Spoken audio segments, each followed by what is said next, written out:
We just sold a Magic card for $775, and it's not a reserve list card. It's not even an iconic Magic the Gathering card. It is this ravenous Tyrannosaurus with the emblem on it. I want to talk about how crazy that is.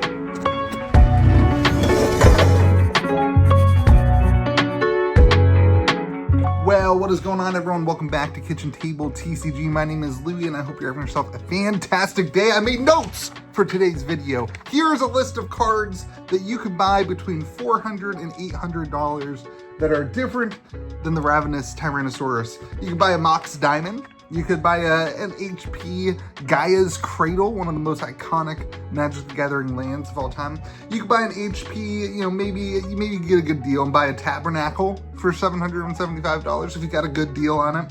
You get a Moat from Legends. You get a Beta Wheel of Fortune, I believe would be right around that kind of price line. You get an Alpha Lightning Bolt, Counterspell, Dark Ritual. You could get things like PSA 9 or 10 dual lands. I mean, you could get crazy, iconic Magic the Gathering cards. You can get Guru lands. I did a video a couple months ago with some Guru lands.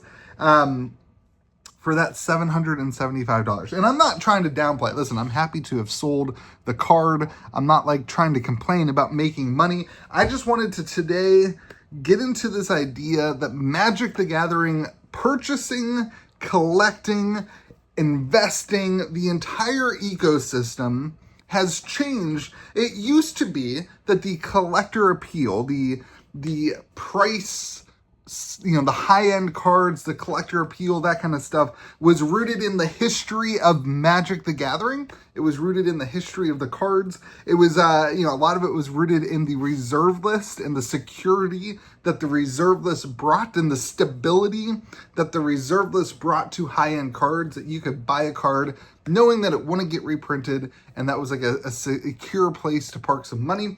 I'm not trying to tell you if the reserve list should exist or not. I'm just showing you what used to be worth $750 or $775. And it also would be, cards that were competitive in legacy formats and people who were doing old school and that kind of stuff. That's what the value used to be. You used to chase cards like Gaia's Cradle and Moat and things like that because they had history. They were etched into, get it? They were etched into Magic's legacy and the history of the game. But that's no more. Now we have this kind of IP-driven demand. And the best thing I can do is say that, and this is actually good. I think there's some really good, I'm not just going to complain. I know what you're hearing from this video is just me complaining, and that's not the case. I'm just trying to show you that things have shifted. And that if you, as a store owner, a single seller, or a Magic the Gathering collector, don't also shift your view, you're going to be left in the dust. The game that you used to love and the collection and that kind of thing that you used to love has now radically changed. And so I just want to talk about what that means. Don't hear me as just saying it different. It's no longer nostalgia, which is probably good. Like I've often said, the best part of Pokemon is that the nostalgia that I have as a kid who grew up collecting Pokemon is replicated in my kids. They also grow up loving Pokemon. And the nostalgia for Magic seems to be a little bit slower. It seems like the nostalgia for Magic the Gathering, a lot of the high-end money in Magic the Gathering is with some old people. Some people who are 50, 60.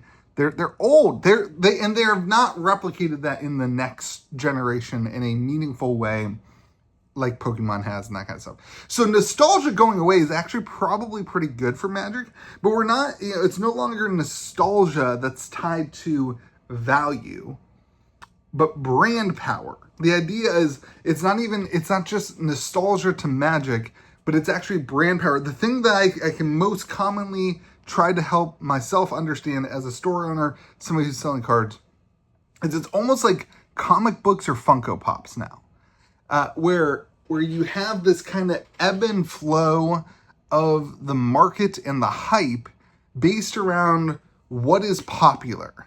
It's almost like in order to know what the next thing is going to be as a store owner for Magic the Gathering, you have to know what the next most popular Netflix franchise is.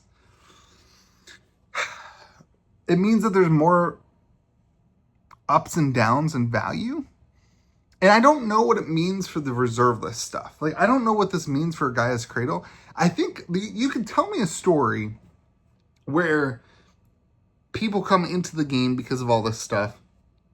And then in the future, because what Magic is the trading card game, right? That's like what holds it all together. In the future, they do want the Gaia's Cradle. They do want the, the Mox Diamond and that kind of stuff. But for right now, that hasn't happened. Right now, we're at this kind of place where the next thing is always the most important thing. It's like when you see this, you have to start saying, okay, what's going to be the next one? Final Fantasy was kind of one of the next ones, and that's really popular, really big, and everyone's talking about it, and all the money and everything is flowing into Final Fantasy. But next is Spider-Man. And you don't have that kind of security in the older cards, especially as somebody who buys a lot of cards. What it really means as a store owner is that you have to be able to sell the cards quick. It used to be that being a store owner meant that you needed to know the formats and the ban list was going to matter and that kind of stuff. Now it's like you need to be able to sell the thing quick because the next Netflix show is coming out. Because we're going to have, what's that show? What's the one where they're playing the game? The Squid Game, Secret Lair is going to come out. And you're going to need to know what the chase card is there because nobody cares about the Gaia's Cradle. What they care about is that next popular thing. Somebody walked into the store, that's why I had to do a cut here. But the point of this whole thing is to say, when we bought this card and it was like $400. I was like, oh my gosh, why is that card $400? But we don't really usually say no to cards. It's kind of like what we do. And then the Jurassic Park movie came out and we got lucky. Like, at the end of the day, we got lucky. The Jurassic Park movie came out and it's brought in a whole new plethora of excitement for the Magic cards that have Jurassic Park on them. And that's crazy. That's just like the game has completely and radically changed. It's evolving and it requires, if you're going to be a part of it, now maybe not from a player standpoint, because from a player standpoint, like in Commander, yeah, maybe you'll see more dinosaur decks, but that doesn't matter. But from a business standpoint and from a single seller standpoint, you have to kind of pay attention to the pop culture references and the things going on. That's now kind of a prerequisite for getting involved in selling Magic the Gathering. Because you can't just go out and buy the staples anymore. The staples used to work. That you used to be able to, you could run a whole business around just having heuristic studies and having the staples for the new formats and making sure you had a standard binder and making sure you had all those things that used to be pretty straightforward to, hey, I know Magic and Magic the Gathering is my life and I love the game, so I'm going to open a card store or I'm going to start selling singles online. That used to be the prerequisite. But now the market is just growing so fast and so wide that in order to do this successfully and well, and in order to like run an actual business with it, you have to be able to follow IPs and the exciting things in pop culture. And that's just that's the future. That's the current future. And I don't know, like we didn't even get into this in the video. Like, I don't know how many more years that can go. It feels like we're at the beginning of Universes Beyond, but we're not. We're like 4 years in. But there is a time of which I think we don't have as good of IPs for a while. It's been really good. Again, Final Fantasy, Lord of the Rings. It's been really, really good over the last 2 years.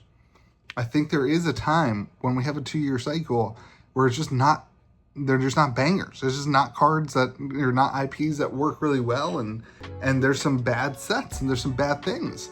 And at that point, it'll be interesting to see if the market shifts back towards that kind of history, reserve the security, the competitive formats, and that kind of thing. But let me know what your comments are in the comment section. I just thought it was crazy that this card sold for what a Gaia's Cradle goes. I would much rather have a Gaia's Cradle, right? I mean, like, I think you probably would too. But let me know in the comments your thoughts on all these things. Have yourselves a great day. Be kind to the people around you. We'll see you again next video.